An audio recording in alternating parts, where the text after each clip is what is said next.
Hello, dear listeners. I'm your host, Genevieve Hopkins, and welcome to episode 21 of the Wheel and Cross podcast. In the Northern Hemisphere, Halloween approaches on October 31st. But here in the Southern Hemisphere, October 31 marks Beltane Eve, a night when traditionally Beltane bonfires would be lit and Beltane celebrations begin. However, now is not a good time to be lighting bonfires, especially in Australia. The fire season has started and the threat of wildfire grows. Rules for outdoor fires are strict and require approval from local fire brigades or councils, with heavy fines for those that start fires illegally. Instead of risking fines or wildfires, you could light candles in place of bonfires. A burning candle might not be as spectacular, but can be just as meaningful and quite beautiful. Last week, we explored arguments for celebrating Beltane rather than Halloween at this time of year, and we dove into the witchy celebration of Walpurgisnacht, or Walpurgis Night, also called Hexanacht, Witch's Night. In this episode, the second of 4 focused on Beltane, we explore the sacred Balefires lit across much of Europe during this season on April 30 or May Eve in the Northern Hemisphere. This podcast is free, but if you like my work and would like to support me so that I can continue doing it, please consider a paid subscription on the Wheel and Cross Substack page, www.wheelandcross.substack.com. If that is not possible and you enjoy this podcast, I would really appreciate your reviews on any of the podcasting platforms you use. Feel free to share this podcast and leave comments on the podcast page. Welcome to episode 21 of the Wheel and Cross podcast, Beltane, Lighting the Balefires.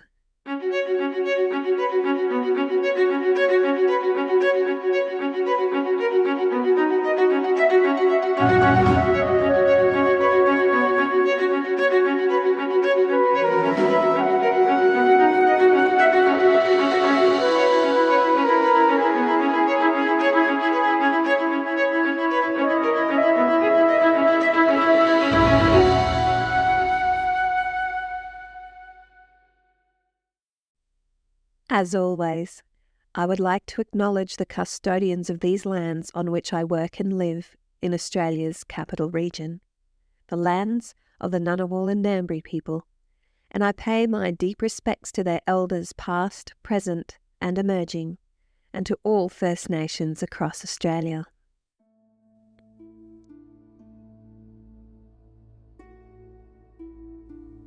Beltane is one of 2 main Celtic fire celebrations, the other being Samhain, or Halloween, in autumn.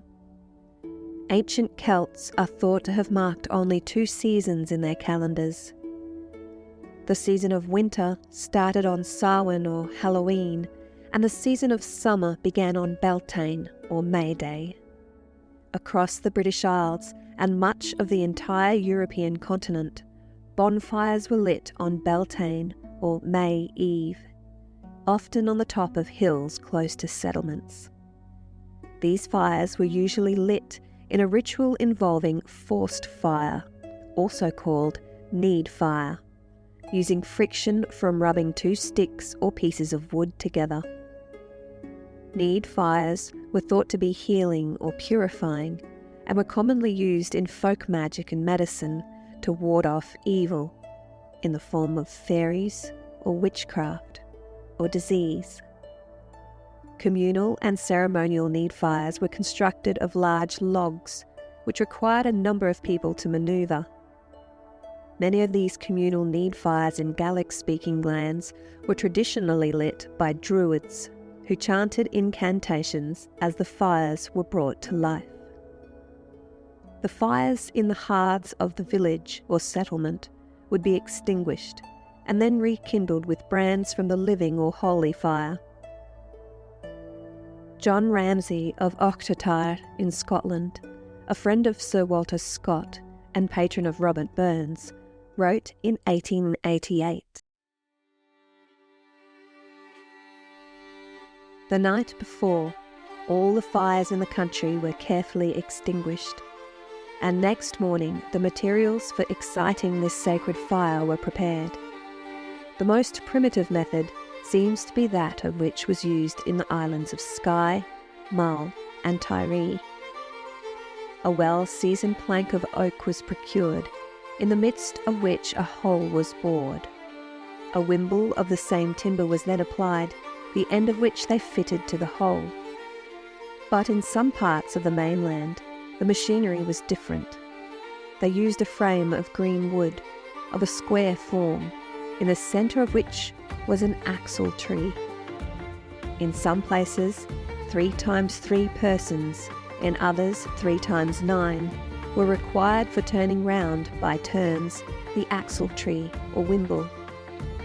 If any of them had been guilty of murder, adultery, theft, or other atrocious crime, it was imagined that either the fire would not kindle, or that it would be devoid of its usual virtue.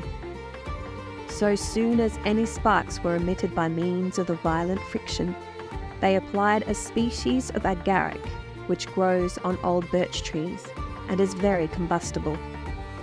This fire had the appearance of being immediately derived from heaven, and manifold virtues were ascribed to it. They esteemed it as a preservative against witchcraft, and as a sovereign remedy against malignant diseases, both in the human species and in cattle. And by it the strongest poisons were supposed to have their nature changed. This was termed Tyne Eigen, forced fire, or need fire. As mentioned in the previous episode, episode 20, Beltane vs. Halloween and Walpurgisnacht, the celebration of Walpurgisnacht also involved the lighting of bonfires, and often the burning of witch effigies.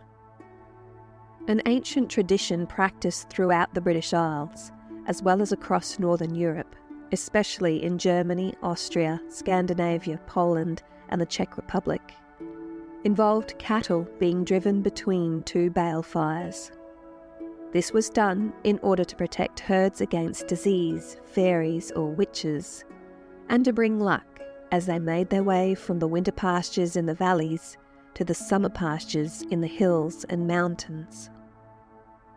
In Poland, many farms and villages still celebrate a spring ritual on May 1st called the first spring graze of cattle, or the maying of the cows.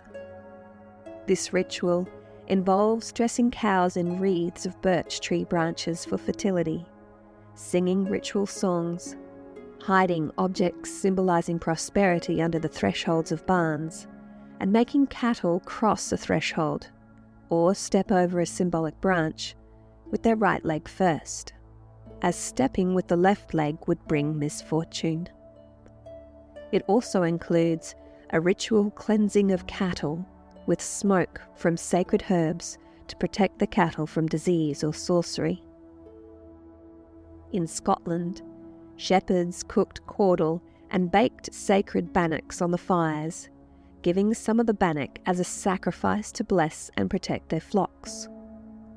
Thomas Pennant, a travel writer in the Highlands, describes this tradition in 1769. On the 1st of May, the herdsmen of every village hold their Beltane, a rural sacrifice. They cut a square trench on the ground, leaving the turf in the middle.